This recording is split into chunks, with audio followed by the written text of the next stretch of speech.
with the family members, the film. ఓ సినిమా family members part 1 చూశారు కదా సార్?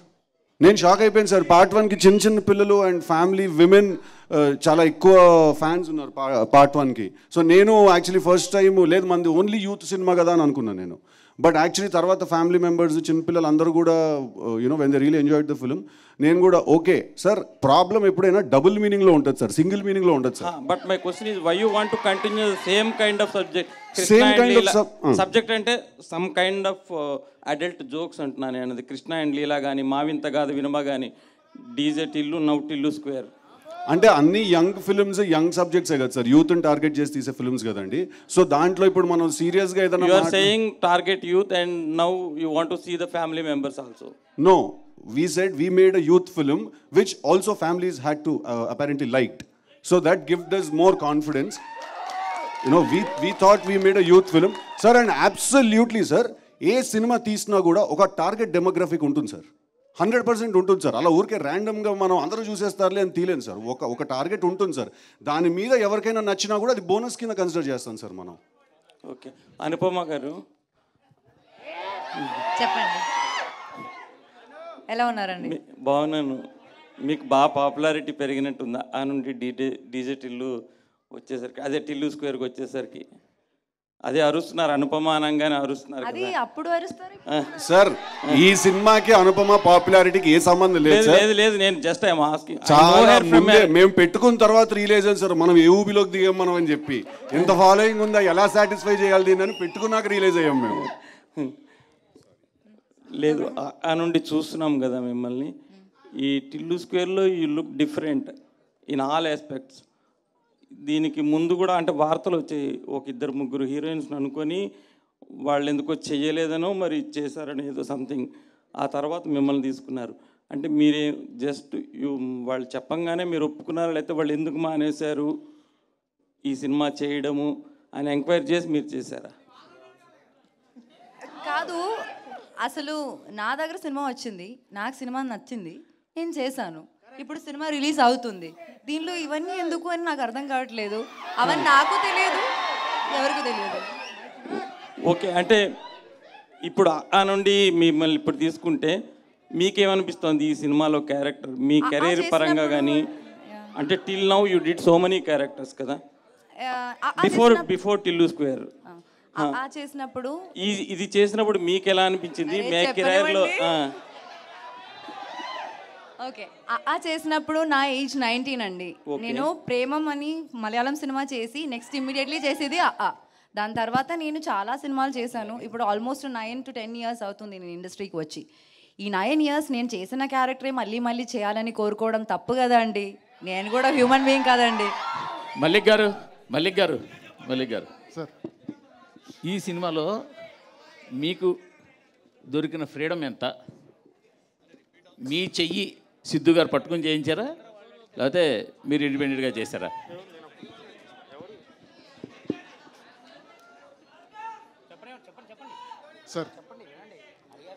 సార్ అసలు ఫస్ట్ ఏంటంటే సార్, సిద్ధు రాస్తాడు సార్, చాలా బాగా రాస్తాడు సార్, బ్రిలియంట్గా రాస్తాడు. సో అక్కడ స్టార్ట్ అవుతుంది సార్ అందరు థింకింగ్, తను రాయడం వల్ల ఏదన్నా ఇన్వాల్వ్మెంట్ ఉంటుందా అని అనిపిస్తుంది. కానీ బట్ సెట్లోకి వచ్చిన తర్వాత కంప్లీట్లీ తను ఏదైతే స్క్రిప్ట్ చదువుకున్నాడు వాడు సీన్కి తను యాక్ట్ చేస్తాడు సార్, నేను డైరెక్ట్ చేస్తాను సార్ లొకేషన్లో. దాంట్లో ఏముంది, కొలాబరేటివ్గా వర్క్ చేసుకొని చేస్తాం సార్. ఈ ఒక్క స్పేస్ అలా లేదు సార్ అసలు ఫస్ట్ నుంచి. ఈ ఒక్క విషయంలో మేమైతే ఈ నెగిటివిటీ రానివ్వకూడదని ఫస్ట్ నుంచి అనుకొని we both wanted to collaborate in this way అని అనుకొని చేశాను సార్. సో నేను చదివాను సార్, ఇలా ఒక ఆర్టికల్ చదివాను. నేను చదివినప్పుడు ఎందుకు ఇలా అనుకుంటున్నారని నేను అనుకున్నా. నేను మాట్లాడుకున్నాను సిద్ధుతో, ఇది ఎందుకంటే ఫస్ట్ సినిమా చేద్దాం మనకు తెలుసు. And we went back to the set with very clean heart and we did the movie sir. And that is the kind of equation I have with Siddhu through out the project sir. Siddhu గారు ఈ oh my లిల్లీతో లిరిసిస్ట్గా మారారు. And ఇది ఎప్పుడో రాసుకున్న పాట, లేదంటే ఎందుకు రాయాల్సి వచ్చింది, మీ పెన్ ఎందుకు వాడాల్సి వచ్చింది ఈ పాటకి? ఎప్పుడో రాసుకున్న పాట ఏం కాదు సార్, అంటే ఈ సినిమా స్టార్ట్ అయినప్పుడు అనుకున్న పాట? లేదు యాక్చువల్లీ అక్కడ ఆ సిచ్యువేషన్లో 4 పాటలు చేయించాను సార్, 4 కూర్చోలేదు. ర్యాండమ్గా అచ్చుతో ఒకరోజు మాట్లాడుతూ he sent tune and we were like okay this is exact kind of tune we want. And మాకు ఆ రోజు టైం లేదు, వేరే లిరిసిస్ట్లకు మాట్లాడి ఫోన్ చేసి. అండ్ ఆల్సో నాకు ఆ పాట వింటే నాకు ఫీలింగ్ వచ్చింది సార్, నాకు రాయాలనిపించింది, నేను రాశాను యాక్చువల్లీ, అంతే. ఓకే, డీజే టిల్లు విషయానికి వస్తే రామ్ మిర్యాల గారి సాంగ్ ఎంత పాపులర్ అయిందో అనిరుద్ గారు పాడిన పటాస్ కూడా. సో ఈ సీక్వెల్కి సంబంధించి ఆయన ఏమైనా అప్రోచ్ అయ్యారా? ఆయన పాట ఏమన్నా? లేదు సార్, పాటలు అయిపోయాయండి ఇంకా. ఇప్పుడు కాదు, స్టార్టింగ్లో ఏమన్నా అనిరుద్ గారిది ఏమన్నా? లేదండి, ఈ సాంగ్ అచ్చు కంపోజ్ చేసినప్పటి నుంచి డే వన్ నుంచి we had decided that Sriram Chandra is the right voice for this song అని. బికాజ్ రీసెంట్గా తను పాడిన ఓ రెండు మేఘాలు పాట ఉంది కదా బేబీలో, which is huge blockbuster. అది విన్నప్పటి నుంచి I fell in love with his voice and తనే పాడాలి ఈ పాట అని డే వన్ నుంచి మేము డిసైడ్ అయ్యాను సార్. సిద్ధు గారు ఇక్కడండి, ఇక్కడ సార్.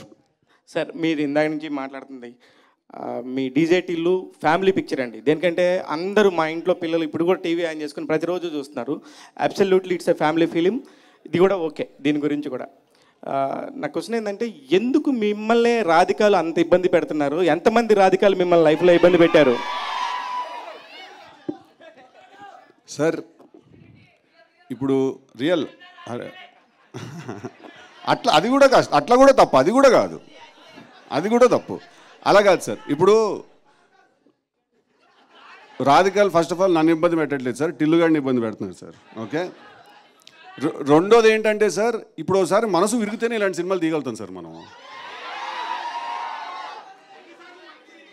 అట్లా అన్నన్నిసార్లు విరిగిపోతే మొత్తానికి ఇంటికి వెళ్ళిపోతాను సార్ నేను. ఒకసారి విరిగాక బుద్ధి వచ్చి ఓకే ఇప్పుడు మనం ఉన్న ఫీలింగ్ అంతటిని కూడా మనం ఎలా ఆర్ట్ ఫామ్లో కన్వర్ట్ చేయాలని సినిమాలు రాసుకుంటూ తీస్తున్నాం, అంతే సార్. ఒకసారి విరిగితే చాలు సార్, లైఫ్ లాంగ్ బుద్ధి వచ్చేస్తుంది. అనుపమ గారు, ఇందాక మీరు మాట్లాడుతూ ఇలాంటి క్యారెక్టర్ ఎందుకు చేశారంటే లిమిటేషన్స్ అని ఒక మాట వాడారు. లిమిటేషన్స్ అవన్నీ పక్కన పెట్టి చేసాను ఫస్ట్ టైం. ఏంటి వాట్ ఆర్ ద లిమిటేషన్స్ అంటే యాజ్ అన్ యాక్టర్ నేను కంఫర్టబుల్గా చేసే కొన్ని క్యారెక్టర్స్ ఉన్నాయి. ఇప్పుడు మనం బయటికి వెళ్ళినప్పుడు మామూలుగా కంఫర్టబుల్గా వేసుకున్న రెగ్యులర్ క్లోత్స్ ఉన్నాయి కదా, అలా కాకుండా మనకి అప్పుడప్పుడు కొత్త క్లోత్స్ కూడా వేసుకోవాలి కదా, అప్పుడే మనకి ఏం నచ్చుతుందని తెలుస్తుంది.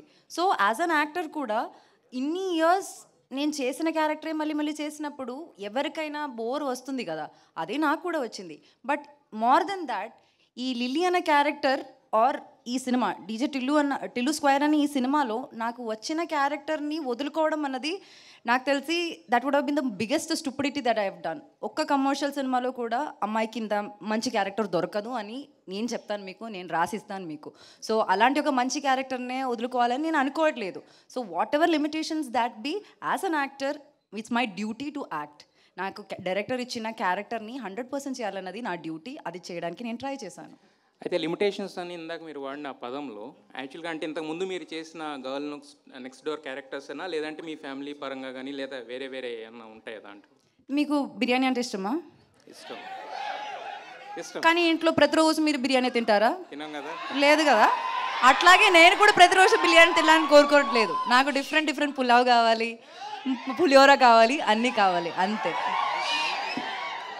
సార్ అస్సలు బిగినర్స్ మిస్టేక్స్ చేయట్లేదు సార్, ఆవిడ చాలా పగడబందిగా ప్లాన్ చేసుకుని వచ్చింది. అసలు నేనన్నా చేస్తానేమో బిగినర్స్ మిస్టేక్, కానీ ఇప్పుడు బనీను డ్రైవర్ రెండు లాగేటట్టు. అండ్ సిద్ధు, యాక్చువల్గా జనరల్గా ఏదన్నా సెకండ్ సినిమా వస్తున్నప్పుడు పక్కన డాష్ పెట్టి 2 రాస్తారు కదా, మీరు ఏకంగా పైనకి లేపారు స్క్వేర్ అని, ఏంటి రీజన్? అంటే అది యాక్చువల్లీ టైటిల్ త్రివిక్రమ్ గారు ఇచ్చారు సార్ మాకు ఐడియా. టిల్లు 2 అందామా, 2 టిల్లు అందామా, టిల్లు బ్యాక్, టిల్లు రిటర్న్స్, ఇవన్నీ రొటీన్గా ఉంటే టిల్లు స్క్వేర్ అందామయ్యా అన్నారు ఒకరోజు ఆయన. అంటే బాగుంది సార్ అని. బాగుంది గురించి. వంశీ గారు, లాస్ట్ టైము యాక్చువల్గా డీజే టిల్లు ట్రైలర్ లాంచ్ మిమ్మల్ని ఎవరు అడిగారు, ఇది మీ బయోపిక్ అంటే తప్పే ఉందన్నారు కదా, మరి సో ఈ టిల్లు స్క్వేర్కి మీరు ఏమైనా యాడింగ్స్ ఏమైనా ఉన్నాయా మీ దగ్గర నుంచి? అంటే అప్పటికి సిద్ధు తను అన్నప్పుడు సిద్ధు కదా, ఇప్పుడు సూపర్ స్టార్ కదా, అందుకని ఇంకా మన దీనికి ఏం యాడింగ్స్ అవసరం అని తనే చేసుకుంటాం. ఇది ఆయన బయోపిక్ అనుకోవచ్చా? ఇది సిద్ధు గారు బయోపిక్ అనుకోవచ్చా? సిద్ధు చెప్పినట్టు లవ్ ఫెయిల్యూర్ అయిన ప్రతి కుర్రోడి బయోపిక్ ఇది. అట్లుంటుంది మనతోని. సిద్ధు గారు సార్, అనుపమ పరమేశ్వరన్ ఫ్యాన్స్ నుంచి మీకు బెదిరింపులు వచ్చాయంట, నిజమేనా? ఏం లేదు సార్. ఇది స్టార్ బాయ్ సిద్ధు అని పెట్టి వద్దన్నా ప్లీజ్ అన్నా, అది ఒకటి వచ్చింది సార్. ఏం రాలేదు సార్. సార్ వచ్చినా కూడా మార్చేవాడిని కాదు సార్, ఎలా ఉందో అలాగే తీసేవాడిని సార్ ఆ సినిమా. బికాస్ దానికి మనం స్టిక్ అయితేనే కదా సార్ మనం ఒరిజినల్గా కంటెంట్ తీద్దాం అనుకున్నప్పుడు అది ఎలా తీద్దాం అనుకున్నా అలా తీయాలి సార్. చూసాక వాళ్ళే అంటారు sir actually she made the right choice అని. సూపర్. కాకపోవాలి నాకు పడదై చూడు. ఇంకోటి మీరు స్టార్ బాయ్ అని పెట్టుకున్నారు కదా, ఆ టైటిల్తో మీరు సంతృప్తికరంగానే ఉన్నారా, ఇంకేదన్నా బెటర్గా పెట్టుకోవాలనుకుంటున్నారా? ఇప్పుడే అన్నారు కదా సార్ ఆయన సూపర్ స్టారా. టైటిల్ మేము పెట్టాము, ఆయన పెట్టుకోలేదు, మేము పెట్టాము. అది సంతృప్తికరంగా ఉందో లేదో రేపు సినిమా చూసి మీరందరూ చెప్పాలి. సిద్ధు జనరల్ గడ్డి గారు